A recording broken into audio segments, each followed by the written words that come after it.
میرے پردے کے پاس کھڑے کوئی گالیاں دینی شروع کر دی. وہ بندے کون تھے؟ میں ان کو نہیں جانتی. وہ گلی کے آپ کے محلے کے نہیں تھے؟ نہیں, میں ان کو نہیں جانتی. نام کچھ بیان کر رہی تھی ان بندوں کا کہ اس کو یہ کرو وہ کرو, بہت برے الفاظ بیان کر رہی تھی. صبح نیچے والے پورشن میں ایک خاتون ہے, وہ میری سسٹر بنی ہوئی ہے, نیک بڑی ہے, شمع نام ہے اس کا. اچھا. وہ آئی ہے اوپر, اس نے مجھے ان بندوں سے چھڑوایا ہے. تو کیا میں نے اپنے بچوں کو محفوظ کیا. مجھے بندوں نے بہت مارا, تھپڑ مارے کہ پولیس کو بتاؤ گی تمہارے گھر کو آگ لگا دیں گے, کدھر ہے تمہاری بچی, اس کے کپڑے اتارو, اس کو باہر لے کے جاؤ. میرے یوں مارے تھے, میں لیٹ گئی ہوں, میری ٹانگ کھینچ کے گھسیٹ کے مجھے وہ بندے آگے لے گئے ہیں. یہ تو مطلب ایک بہت ہی جس کو خوفناک قسم کا اگر سچویشن کہا جائے تو ہے, خطرناک قسم کا یہ معاملہ ہے. مطلب وہ لوگ پہلے سے پلان کر کے بیٹھے ہوئے تھے کہ بچی کو یہاں سے غائب کرنا ہے, لیکن بچی نے چیخ ماری, آپ کو پتا چل گیا, آپ باہر آ گئیں, تو یہ ایک دم سے سچویشن بدل گئی, ان کے خلاف چلی گئی. یہ بندے بیچ میں کہاں سے آ گئے؟ مطلب کیا انہوں نے بندے بھی پہلے سے کھڑے کیے ہوئے تھے نیچے؟ اسے شیڈ پہ چڑھتے ہوئے دیکھا میں نے. بال ماں نے پکڑے ہوئے ہیں, جو چھوٹی بہن ہے وہ میری کمر میں مار رہی ہے. اچھا. میں اپنا آپ چھڑا بھی رہی ہوں, مار بھی ان کو رہی ہوں. جب 5 بندے اور آ گئے, 8 لوگ ہو گئے ہیں, 3 عورتیں اور 5 بندے, تو تب میں بے بس ہو گئی تھی. بہت مار کھائی ہے. 3 عورتیں اور 5 بندے مل کر ان کو مار رہے تھے کیونکہ یہ اپنی بچی کو بچا رہی تھی اس شخص سے جو کہ ان کی بچی کو اغوا کرنے والا معاملہ ہی تھا. یہ اس کو لے کے جانے کی کوشش کر رہا تھا. اچھا یہ بتائے گا لیلا کہ محلے میں سے کوئی بھی اکٹھا نہیں ہوا؟ کیونکہ آپ نے کہا کہ ایک ہی لائن میں گھر بنے ہوئے ہیں, سب وہاں پر سب کی نظر ایک دوسرے کے گھروں پہ رہتی ہے, کوئی وہاں پر آیا نہیں آپ کو بچانے؟ جی, روم ایسے ہیں وہاں پہ صرف مرد رہتے ہیں, ان کی وائف فیملی نہیں رہتی. وہ صبح جاتے ہیں کام پہ تو رات کو 8, 9, 10 بجے واپس آتے ہیں. ٹھیک ہے. ان کے روم لوگ تھے.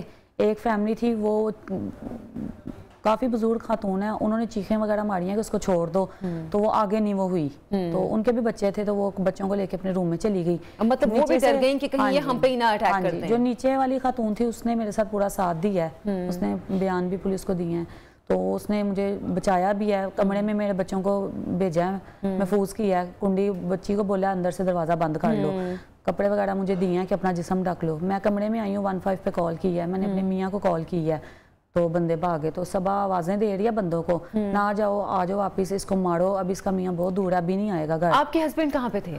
DHA تھے.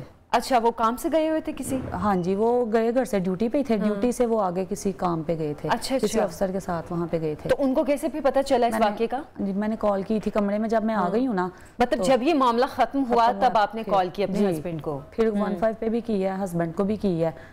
ہسبینڈ بھی فوراً آ گئے ہیں, پولیس بھی آ گئی ہے. تو جب ہم سے بھی پوچھا ہے تو میں نے اپنی حالت بھی ساری دکھائی ہے. بچی نے بھی بیان دی ہے کہ میرے ساتھ انکل اس طرح کیا, انہوں نے ریکارڈنگ بھی بچی کی ہے. اچھا.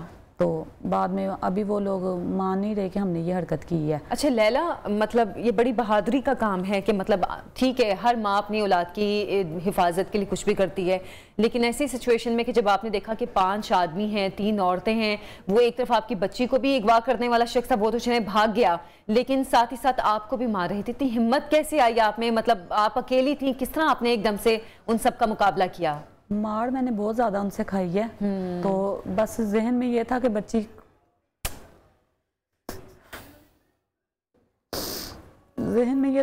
بس کمرے میں کسی طریقے چلی جائے, تو مار لے مجھے جتنا مارتے ہیں. بچی کو اندر بھیجا ہے کمرے میں. تو جب نیچے والی خاتون آئی ہے تو وہ تھوڑی بہادر تھی میرے سے زیادہ, مل کے دونوں نے, ہم نے پھر جب ان کو دی ہیں پولیس کی دھمکیاں, اب ہم کال کرتے ہیں, یہ کرتے ہیں, میں تھانے جاتی ہوں. بندے تو بھاگ گئے تھے, تو ساتھ ہی وہ کہہ رہی ہے صبح کوئی بھی نہیں آیا یہاں پہ, کوئی بھی نہیں, ہمارا بھائی تو 3 دن سے گھر ہی نہیں ہے. میری ماما تو پپھو کے گھر گئی ہیں, میرے میاں آیا, انہوں نے بلڈنگ والوں سے پوچھا ہے کہ ان کی فیملی کدھر ہے. وہ جو مالک مکان کی بہو ہے اس نے بولا ہے کہ ابھی سارے ادھر ہی تھے, جھگڑا ہوا ہے, لیکن ہم کسی بات میں نہیں بولیں گے, آپ خود ہی سب سے پوچھ لیں. پھر میرے میاں نے نیچے والی کو بھی بلایا, اوپر سے بھی پوچھا, تو انہوں نے بولا کہ ہوا ہے, سب کچھ ایسے ہی ہوا ہے. اچھا, اس تمام تر معاملے سے لگ ایسا رہا ہے کہ ٹھیک ہے وہ پوری فیملی تو انوالو تھی اس میں, لیکن اس لڑکے کی جو بہن تھی صبا, جس کا آپ نام لے رہی ہیں, وہ اس کے ساتھ اس وقت موقع پر موجود تھی جب وہ آپ کی بچی کو وہاں سے لے جانے کی کوشش کر رہا تھا. تو صبا کے حوالے سے پولیس نے کوئی کارروائی کی ہے؟ نہیں, رات کو جب کل پولیس گرفتار کرنے آئی ہے لڑکے کو. لڑکا گرفتار ہو گیا ہے؟ ہاں جی, کل. اچھا. تو ان کو میں نے بولا اس کی سسٹر بھی ساتھ ملوث ہے اس معاملے میں. وہ میری بیٹی کو کہہ رہی تھی آ جاؤ ہمارے کمرے میں, وہ پورا زور ڈال رہی تھی, تو کہہ رہے ہیں کہ ہم عورت کو تھانے میں نہیں رکھ سکتے. میں نے ان کو بولا لیڈیز پولیس کو بھیج دیں. تو آگے سے وہ کہہ رہے ہیں کہ نہیں آپ ابھی لڑکا گرفتار ہو گیا تو ہم آگے بھی کارروائی کریں گے, لیکن لڑکی کو ابھی نہیں لے کے گئے.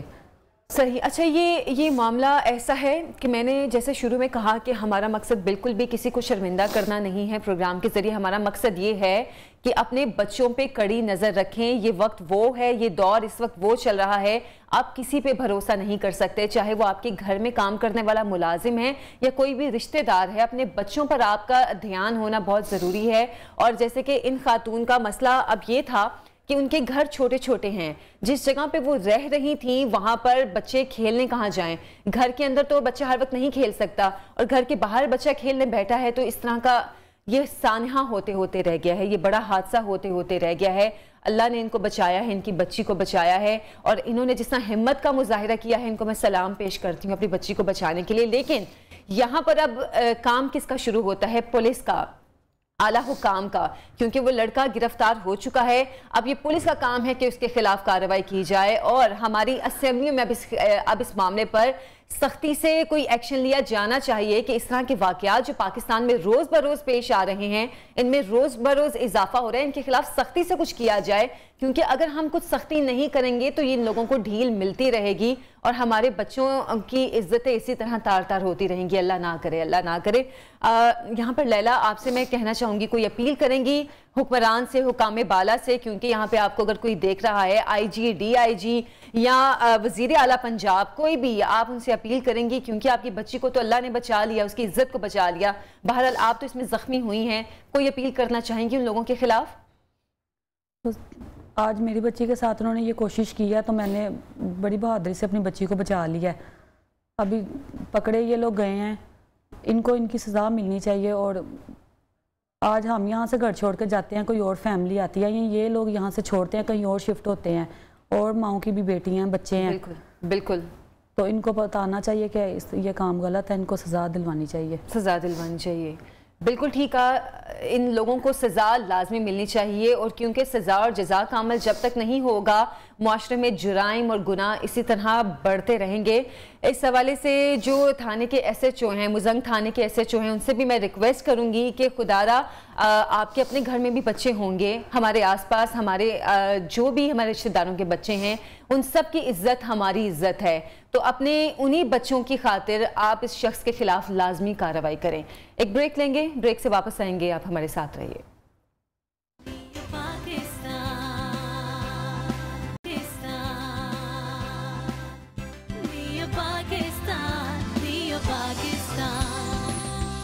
بریک کے بعد آپ کو خوش آمدید کہتے ہیں. ناظرین, کروز شپ کا نام آتے ہی ذہن میں ایک لگژری سا بڑا سا جہاز آتا ہے, اور ایک سمندر میں تیرتا بڑا سا جہاز جس میں آپ سیر و سیاحت کرنے دور دور جاتے ہیں. جیسے فلموں میں ہوتا ہے, ہم دیکھتے ہیں ٹائٹینک کی اگر مثال دی جائے تو غلط نہیں ہوگا, کہ ایسا بڑا سا ایک جہاز ہوگا جس میں 7 سٹار ہوٹل ہوگا, سپا ہوگا, ڈائننگ ہال ہوگا, اور مطلب زندگی کی تمام رعنائیاں اس میں موجود ہوں گی. ذہن میں ایسا ایک جہاز آتا ہے.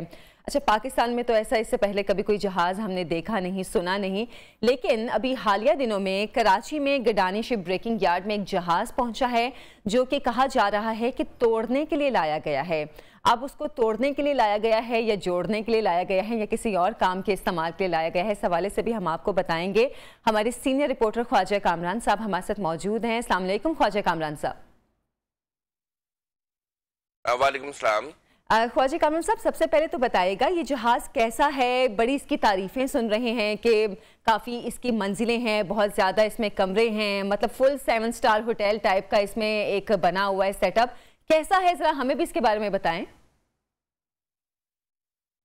دیکھیں, ایک شداد نے اپنی جنت قائم کی تھی, اور اسی کی بنیاد پر یہ جو کروز لائنز ہوتے ہیں یہ بہت ہی خوبصورت اور تقریباً ایک عشرت قدے کی مانند یہ ان کو ڈیزائن کیا جاتا ہے. اس میں آپ دنیا کی زندگی کی تمام رعنائیاں یہاں دیکھ سکتے ہیں, یہاں پہ آپ ریلیکس کر سکتے ہیں, یہاں پہ آپ کو جو لگژری دنیا میں کہیں پر بھی ہوتی ہے, یہ ایک فلوٹنگ جو شپ ہے اس کے اوپر تمام وہ سہولتیں فراہم کی جاتی ہیں. تو اس میں ہوٹلز ہوتے ہیں, اس میں جو یہ شپ ہے اس میں تقریباً 400 کمرے ہیں, جس میں اگر آپ اکوموڈیشن لگائیں تو تقریباً 1000 افراد جو ہیں ادھر اسٹے کر سکتے ہیں.